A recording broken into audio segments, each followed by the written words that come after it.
Si logras arreglar este motor viejo, me caso contigo, dijo entre risas la ingeniera de rostro altivo y voz burlona.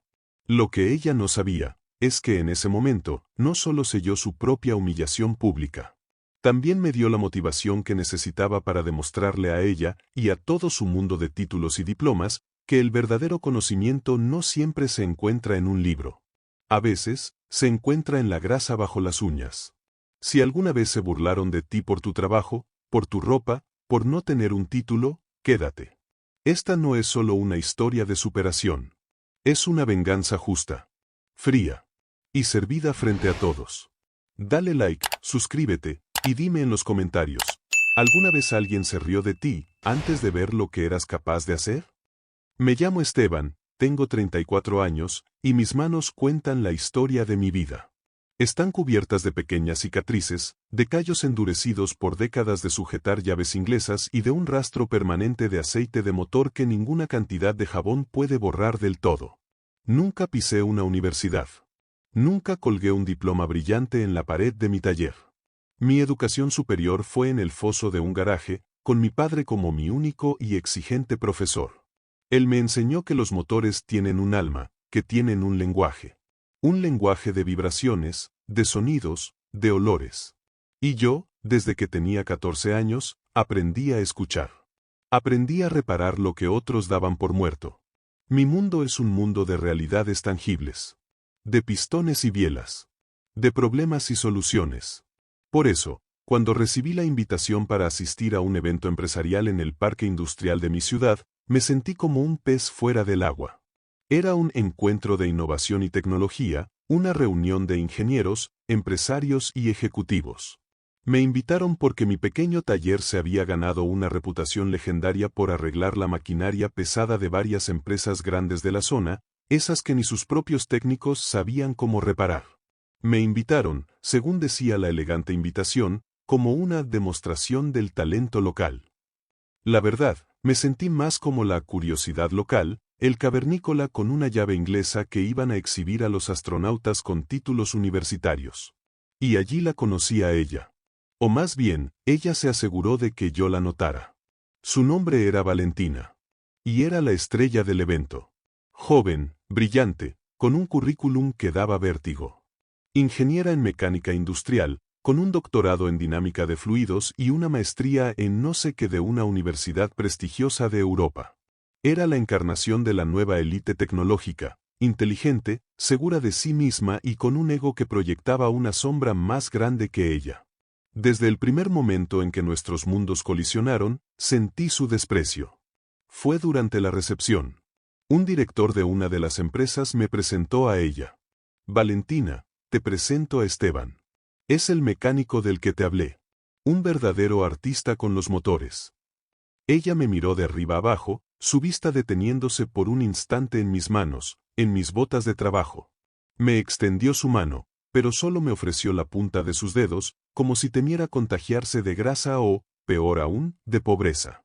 Un placer, dijo, su voz tan pulcra como su traje de chaqueta. Pero su sonrisa no llegó a sus ojos.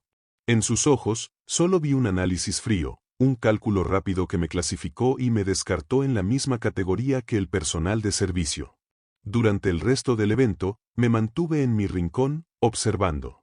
La escuché hablar con otros ingenieros, usando un lenguaje lleno de acrónimos y teorías complejas.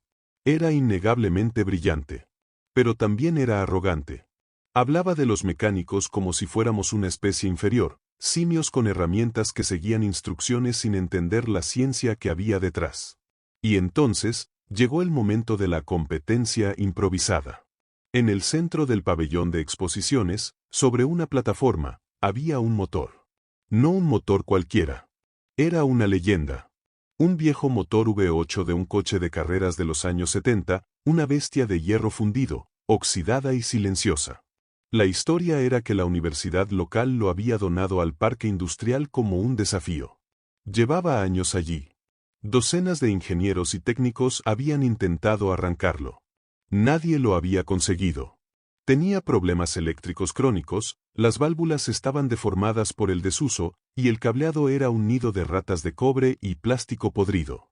Valentina, rodeada por su círculo de admiradores, Se acercó al motor con la confianza de un domador de leones. Lo examinó, conectó un ordenador portátil a uno de los pocos puertos que tenía, y después de teclear durante 10 minutos, sentenció: el problema es el módulo de ignición y la compresión es irregular. Estructuralmente, es una pieza de museo. Irreparable. Y entonces, uno de los organizadores, el mismo que me había invitado, me señaló desde el otro lado de la sala. Esteban, tú eres el experto en reliquias, ¿por qué no lo intentas? Todas las miradas se giraron hacia mí. Sentí el calor de la atención, la expectativa de mi fracaso. Y entonces, Valentina, con una sonrisa burlona, se giró hacia su público y lanzó la frase que se convertiría en su soga. Adelante, dijo, su voz resonando en el silencio. Si ese mecánico logra hacer andar esto, me caso con él. La sala estalló en risas. Una risa condescendiente, divertida. La de los intelectuales mirando al obrero a punto de hacer el ridículo. Incluso yo sonreí. Una sonrisa cansada. Pero por dentro, algo que llevaba años dormido, algo que tenía que ver con el orgullo de mi padre, con el honor de mi oficio, se quebró. No fue el chiste. Fue el desprecio. La absoluta certeza en su voz de que yo era incapaz. De acuerdo, dije, mi voz sorprendentemente tranquila. Pero si lo consigo, no quiero una boda. Solo quiero que usted y sus amigos ingenieros presten atención. Quizás aprendan algo que no viene en los libros. Tomé mi vieja caja de herramientas. Subí a la plataforma. El silencio cayó sobre la multitud. Se acercaron, formando un círculo a mi alrededor, sus teléfonos móviles en alto, listos para grabar mi humillación. Me agaché frente al motor. No conecté ningún ordenador. No miré ningún diagrama. Cerré los ojos por un instante. Y escuché. Puse mi mano sobre el bloque de cilindros frío y oxidado. Y sentí. Mientras todos esperaban verme fracasar, yo cerré los oídos al ruido del mundo exterior y me enfoqué en el lenguaje del motor. Los segundos se convirtieron en minutos. El sudor empezó a bajar por mi nuca, no por el calor, sino por la concentración. Mis manos se movían con una memoria propia, una danza de décadas de experiencia. Un tornillo aquí, un cable allá. No era un trabajo de fuerza. Era un trabajo de diagnóstico, de intuición. Valentina y sus colegas me miraban con una mezcla de impaciencia y superioridad. Podía oír sus susurros. Está perdiendo el tiempo. Ni siquiera sabe por dónde empezar. Pero yo sí sabía. El zumbido casi imperceptible del distribuidor me dijo que la corriente llegaba. El olor, un olor metálico y ligeramente dulce, me dijo que la mezcla de combustible era demasiado rica. El tacto, la ligera holgura en el balancín de la tercera válvula, me contó una historia de compresión perdida. No era un módulo de ignición, ingeniera. Era una sinfonía de pequeños fallos, una máquina vieja y triste que solo necesitaba a alguien que entendiera su dolor. Cambié un par de cables de las bujías que estaban agrietados. Ajusté el carburador a oído, girando el tornillo de la mezcla un cuarto de vuelta. Y con un pequeño martillo y una llave, le di un golpe seco y preciso al balancín atascado. Un truco que mi padre me había enseñado, un truco que no venía en ningún manual de ingeniería. Después de 10 minutos, que se sintieron como una vida entera, me puse de pie. Miré a la multitud silenciosa. Cogí la llave de arranque. La risa contenida se había convertido en un silencio denso. Y el silencio, en una expectativa casi insoportable. Giré la llave. Hubo un primer intento fallido, un tosido metálico. Lo intenté de nuevo. Y entonces, el motor rugió. Rugió. No fue un arranque suave. Fue una explosión de vida. Un rugido gutural, furioso, que hizo vibrar el suelo de la plataforma. El sonido de un gigante de hierro despertando de un largo sueño. La multitud explotó. Gritos. Aplausos. Silbidos. Valentina se quedó blanca. Su boca estaba ligeramente abierta. Su máscara de arrogancia se había hecho añicos, y en su lugar, solo había pura y absoluta incredulidad. Todos celebraban como si hubiera ganado una carrera de Fórmula 1. Me daban palmadas en la espalda, me ofrecían tarjetas de visita, me pedían fotos. Pero yo solo tenía ojos para ella. Me acerqué a Valentina, que seguía paralizada. Y con una sonrisa tranquila, le dije las palabras que había estado ensayando en mi cabeza. Ingeniera. Sobre su propuesta de matrimonio. Hice una pausa. Me temo que tengo que rechazarla. No se preocupe. No me casaría con usted, ni aunque fuera usted la que hubiera arreglado este motor. Ella me miró, confundida. Porque a diferencia de usted, concluí, yo no me burlo del esfuerzo ni de la ignorancia ajena. Intento curarla. Con paciencia. Y con las herramientas adecuadas. La venganza, sin embargo, no terminó ahí. Eso fue solo el aperitivo. El plato principal se sirvió una semana después. Recibí una llamada. Era el director de la planta industrial donde trabajaba Valentina. Un hombre al que yo respetaba, uno de los pocos que me había saludado con un apretón de manos firme. Quería contratarme. No como mecánico. Como consultor externo. La condición, yo debía impartir un curso de capacitación intensivo de 3 semanas a su equipo de ingenieros junior. Sobre diagnóstico y reparación de maquinaria pesada. Un curso práctico. Un curso que incluía, por supuesto, a la doctora Valentina. Y así lo hice. Durante las siguientes 3 semanas, me convertí en su instructor. El mecánico sin título se convirtió en el profesor de la ingeniera con doctorado.